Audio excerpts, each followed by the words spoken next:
Assalamualaikum warahmatullahi wabarakatuh. Alhamdulillahirabbil alamin. Innal hamdalillah salatu wassalamu ala rasulillah la nabiyya ba'dah. Allahumma shalli wa sallim wa barik ala sayyidina Muhammad wa ala alihi washabbihi. Amma ba'du. Segenap pemirsa YouTube channel MTS Ma'arif Mojokerto, puji syukur alhamdulillah senantiasa kita haturkan kehadirat Allah Subhanahu wa Ta'ala, limpahan rahmat, karunia dan nikmatnya kepada kita semua. Tak lupa salawat dan salam senantiasa kita haturkan kehadirat baginda Rasulullah Muhammad sallallahu alaihi wasallam. Segenap pemirsa yang budiman, pada hari ini kita berada di akhir tahun, lebih tepatnya di akhir bulan Dzulhijjah tahun 1446 Hijriah, dan akan kita masuki tahun baru Hijriah 1 Muharram 1447 Hijriah. Pada momentum hari ini menjadi hal yang sangat bermakna untuk kita, terutama sebagai umat muslim, untuk melihat kembali bagaimana peristiwa Hijriah dan peristiwa Hijrah. Yang pertama tentang kalender Hijriah. Sebagai umat muslim, kita tahu bahwa penanggalan kalender kita menggunakan kalender Qamariyah atau yang kita kenal dengan kalender Hijriah. Pada hari ini kita berada di akhir bulan Dzulhijjah dan memasuki bulan baru, tahun baru, yaitu 1 Muharram. Dalam sebuah riwayat disebutkan bahwa ada beberapa bulan yang dimuliakan oleh Allah. Di antaranya 3 bulan yang berturut-turut, yaitu bulan Dzulqa'dah, bulan Dzulhijjah, dan bulan Muharram. Sebagaimana yang telah diriwayatkan dalam beberapa hadis, bahwa di akhir tahun ini, di akhir tahun Hijriah, menjadi waktu yang sangat tepat untuk kita mempersiapkan, merencanakan, dan mengevaluasi kegiatan kita selama 1 tahun yang lalu.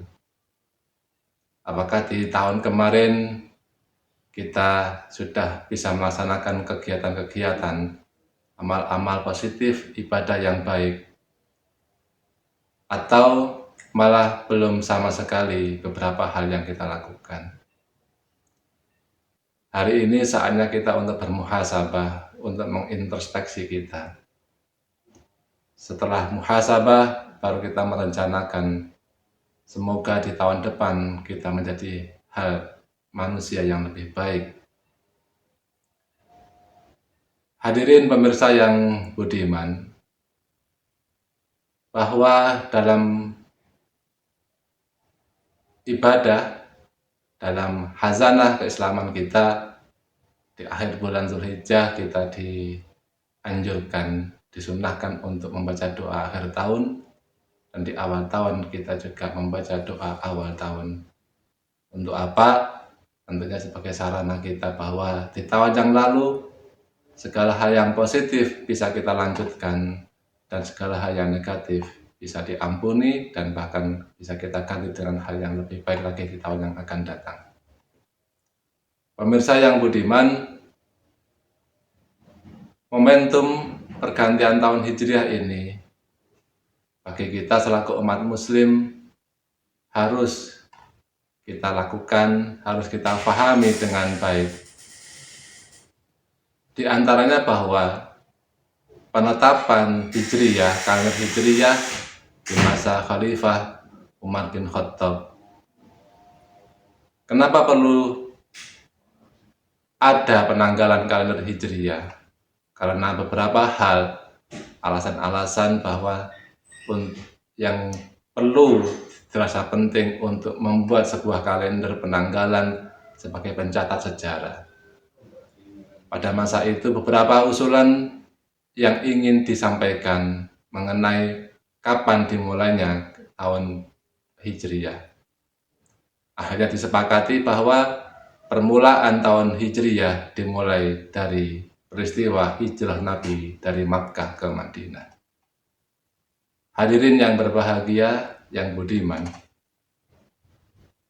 seperti yang kami sampaikan di awal bahwa tahun baru Hijriyah ini ada dua hal yang perlu kita pahami. Yang pertama tentang Hijriyah kalender sendiri dan peristiwa hijrah Nabi dari Makkah ke Madinah. Kita semua sudah tahu bagaimana peristiwa hijrah Nabi dari Makkah ke Madinah. Ada banyak hal, alasan yang melatar belakangi Nabi hijrah ke Madinah. Peristiwa itu terjadi setelah perjanjian Bai'ah Aqobah yang kedua. Selama sekitar 10 tahun di Makkah, banyak proses dakwah yang dilalui oleh Nabi, banyak hal yang dialami oleh Nabi. Lalu Nabi mendapatkan izin dari Allah untuk melakukan hijrah ke Madinah. Banyak kisah yang menyertai proses hijrah Nabi dari Makkah ke Madinah. Di antaranya, bagaimana keberanian sahabat Ali bin Abi Thalib yang mau tidur di kamar Nabi untuk mengelabui para kafir musyrikin agar Nabi beserta sahabat Abu Bakar bisa aman, bisa lancar keluar dari kota Madinah, dari kota Makkah.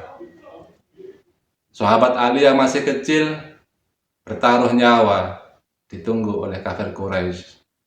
Sewaktu-waktu kafir Quraisy ingin membunuh Nabi. Di antara tokoh lain yang menjadi teladan kita adalah bagaimana keluarga Abu Bakar.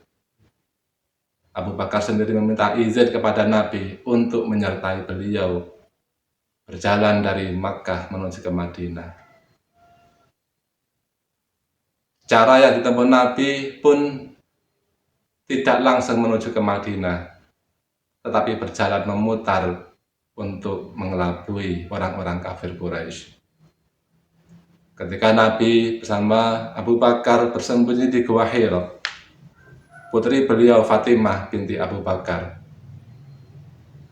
putri beliau Aisyah binti Abu Bakar, dan Asma binti Abu Bakar berjuang, bertaruh nyawa, mengantarkan makanan kepada Nabi bersama ayahnya Abu Bakar di Gua Sur. Ketika di dalam gua ada peristiwa lagi, kaum kafir Quraisy sudah ada di depan gua. Sahabat Abu Bakar takut, khawatir. Lalu sahabat Abu Bakar menyampaikan kepada Rasul, andai kata kaum kafir Quraisy itu menundukkan kepala melihat kakinya atau menoleh ke belakang, tentu mereka akan tahu bahwa kita bersembunyi di dalam gua ini. Tapi Rasulullah dengan tenang memberikan jawaban kepada Abu Bakar, apakah engkau khawatir kalau ada dua orang yang berkumpul, Allah menjadi yang ketiga? Jangan engkau khawatir, jangan engkau was-was, Allah akan selalu bersama dengan kita. Setelah itu Nabi dan Abu Bakar berjalan menuju ke kota Madinah. Sampai di kota Madinah, singkat cerita, beliau disambut oleh kaum Ansor yang ada di Madinah. Tentunya disusul dengan beberapa sahabat lain yang mengikuti beliau. 3 hari kemudian sahabat Ali juga ikut menyusul ke Madinah. Pemirsa yang budiman, dari kisah hijrah Nabi dari Makkah ke Madinah, yang meskipun tidak kami sampaikan secara lengkap kronologinya, tetapi kisah itu menjadi pembuktian kepada kita umat muslim bahwa apapun yang kita lakukan, selama kita lakukan bersandar kepada Allah, akan selalu menemukan jalan, akan selalu menemukan kemudahan.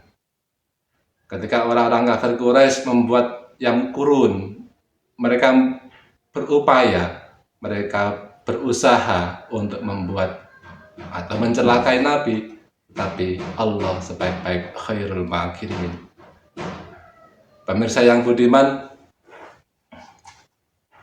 itu menjadi pelajaran bagi kita bahwa selama kita yakin, selama kita berusaha, selama kita memasrahkan usaha yang kita lakukan kepada Allah, niscaya Allah akan memberikan jalan keluar yang terbaik. Menjadi kesimpulan dari pertemuan pada hari ini, di momentum yang berbahagia ini, kita menghadapi menjelang tahun baru 1447 Hijriah. Mari kita introspeksi, mari kita bermuhasabah. Resolusi atau rencana apa yang sudah kita lakukan dalam tahun kemarin, kita catat.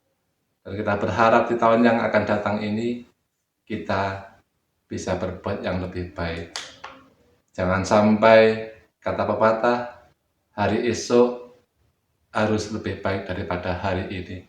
Jangan sampai hari esok lebih buruk daripada hari ini. Kita harus punya keyakinan kuat, kita harus punya azam, kita harus punya himmah yang kuat, bahwa kita akan selalu berbuat baik. Sekecil apapun usaha yang kita lakukan atau perbuatan baik yang akan kita lakukan. Dan momentum hijrah Nabi dari Makkah ke Madinah menjadi pelajaran bagi kita bahwa perjuangan dakwah akan selalu mendapatkan pertolongan dan lindungan dari Allah Subhanahu wa Ta'ala. Semoga hadirin yang berbahagia, terutama anak-anakku yang di MTS Ma'arif Mojokerto, mari kita semua meneladani kisah-kisah Rasulullah, kisah-kisah para sahabat Nabi, bagaimana beliau berjuang, bagaimana beliau berusaha, bagaimana beliau berdakwah menegakkan panji-panji Allah Subhanahu wa Ta'ala. Dari kami,